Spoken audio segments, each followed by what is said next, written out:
All right, guys, it's an exciting day because you're learning synthetic division and you're probably going to love it. Okay. I am going to be pretty detailed in this video. If you don't need that much detail, I'll link a video in the corner where I go a bit quicker. And also I'll link a playlist there with lots of more polynomial dividing fun. Okay, just in case this doesn't fill your glass here with this video, I'll link some over there. Okay. All right. Synthetic division. This is a shortcut, okay, which we kind of love, right? But the catch, there's always a catch, right? You can only use it when things are set up the right way. That sounds scary, but it's not really. All of these I can use synthetic division for, okay? You look at your denominator or the thing being divided in, and it needs to be a variable plus or minus something. Okay, that variable cannot have an exponent, well, technically as an exponent of 1, but it can't be x squared, x to the third, x to the fourth, okay? It just needs to be x, okay? And it can't be like 4x or negative 7x, okay? It just needs to be x plus or minus something, okay? Just like these ones here, okay? So if this were x squared plus 2, no go, sorry. You got to use long division or something, okay?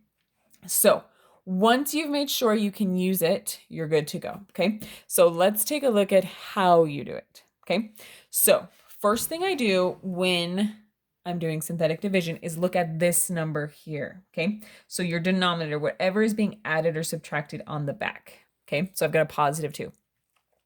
We're going to change that to a negative 2, okay? Now there is a reason for this, why it's allowed and why it works. It has to do with factoring and finding zeros and things. I'm not going to go into that in this video, but just know somebody didn't just pull that out of the air. It's allowed, okay? So now I'm going to take all my numbers and ignore my variables for a second. Okay, I say ignore them, but they are important in that I need to make sure I'm writing them in order. So these are in order where I have x to the third, x squared, x, and then no variable, right? So they need to be in order, descending order, okay? Then I'm going to look at the numbers in front of each of them. So technically there's, oh, not really technically, there's a 1 there. We just don't write it. So I have 1, 3, negative 4, and negative 12. Okay, that's how I set it up. So now I'm ready to actually do the synthetic division, okay? That's how you set it up. All right, now what I do is I take this number, the first one inside here, and I bring it down. So I have a 1 there, okay? Then I take this number, multiply it by this number. So 1 times negative 2 gives me negative 2. And then I add or subtract these in this case. So 3 minus 2 gives me 1. Okay, again, I take this number, times it by this number. So 1 times negative 2 gives me negative 2. Add or subtract these. So negative 4 minus 2 gives me negative 6. Okay, negative 6 times negative 2 gives me 12. Negative 12 plus 12 gives me 0.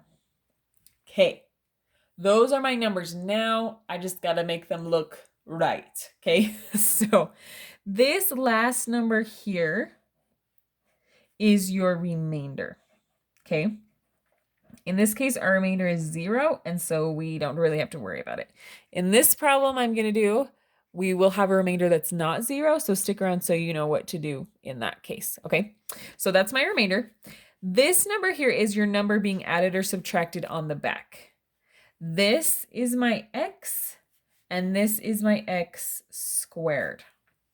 Okay, does this seem like witchcraft? It's not, okay, but it might seem like it. So I've got 1x squared, which we just write as x squared, plus x minus 6. And that's my answer. Okay, if you're like, what the heck did she just do? Okay, if I had done this doing long division, I would have gotten this as my answer. Maybe you've been doing long division. You can try it and you'll get this as your answer. Somebody much smarter than me figured out one day that when you are dividing with terms like this, you can do it this quick shortcut way. Okay, so if you don't like synthetic division, you can do long division. This way is just a shortcut. Okay, so let's do another one to kind of get it in your brain a little bit more. Okay, so first I check and see, can I do synthetic division? Yes, I can. Okay, the other thing I always want to check is if you look up here, we have r to the third plus 3r squared minus 20. So if you'll notice, and if you didn't notice, you'll get better at noticing it as you do it more. You'll notice I don't have just an r or r to the first, okay? In order to do synthetic division and actually long division too, we need to account for all of the variables, okay? So I could write this like this, right? R to the third plus 3r squared plus 0r minus 20. Adding that 0r doesn't change the value of this expression. So we can add 0r's to it, right? The reason I do that is so that all of my r's are accounted for. So when I write this, remember I start here with this -2. And for synthetic division, I'm going to change the sign, make it a +2. Okay? Draw my funny little upside down thing here. And then I'm going to write my numbers that are in front of the variables, right? So this is a 1, r to the third, 3r squared. I'm going to put a 0 for that r, right? Dun, dun, dun, dun. And then minus 20. Okay. All right. So I've got it all set up. Now I can actually do it. So first I'm going to bring down this 1. 1 times 2 gives me 2. 3 plus 2 gives me 5. 5 times 2 gives me 10. 0 plus 10 gives me 10. Okay.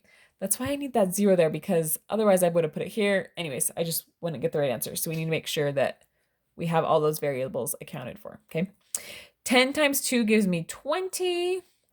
Negative 20 plus 20 gives me 0. Sweet. All right, now I just need to add or place my variables back on there, okay? Remember, this is my remainder, right? This is my number added or subtracted on the back. This is my, in this case, r, and my r squared, okay? So I've got 1r squared. I just write as r squared plus 5r plus 10. And my remainder was 0, so I don't have to worry about it. All right, there's your answer. Again, you could have done long division. You get the same answer. You can also check yourself by multiplying this by this, and you should get that. Okay, that was a lot of thises and that's. All right, let's do the last one. This one's going to have a remainder. Spoiler alert. Okay, so what do I start with? I make sure I can do synthetic division. I can. I also like to check and make sure we're in descending order and all my variables are accounted for. They are. Then I start right here. So it's a +3, so I'm going to do -3. My little upside down guy. And then I'm going to write these numbers in order, right? So 2, 4, -6, and 1. Okay. Now it's all set up. I'm going to bring down this 2. 2 times -3 gives me -6. 4 minus 6 gives me -2. -2 times -3 gives me a +6. -6 plus 6 gives me 0. 0 times -3 gives me 0. 1 plus 0 gives me 1. Okay. So we've got a 0 here, but that's okay. This right here, again, is my remainder. So this time my remainder is not 0, but that's okay. This is my number being added or subtracted on the back. This is my x, and this is my x squared. If it were longer and kept going, the next one would be my x to the third, x to the fourth, okay? So now, here's how I'm going to write this. I'm going to have 2x squared minus 2x. Now I could write plus 0 here, but I don't need to, right? So I'm not going to write anything. But then I do need to have my remainder there. For my remainder, I'm going to do plus 1 over whatever my denominator was. So x plus 3. Okay, that's what we do with our remainders. Okay, then that's your answer. You're all done. All right. Hopefully you like synthetic division. It's pretty nice when you can use it, and you'll probably be using it some more in your future. All right. So check out those other videos if you need to, if you just want to hear my voice some more, because I know it's beautiful. And go to bed. Have dreams, math, that are nightmares.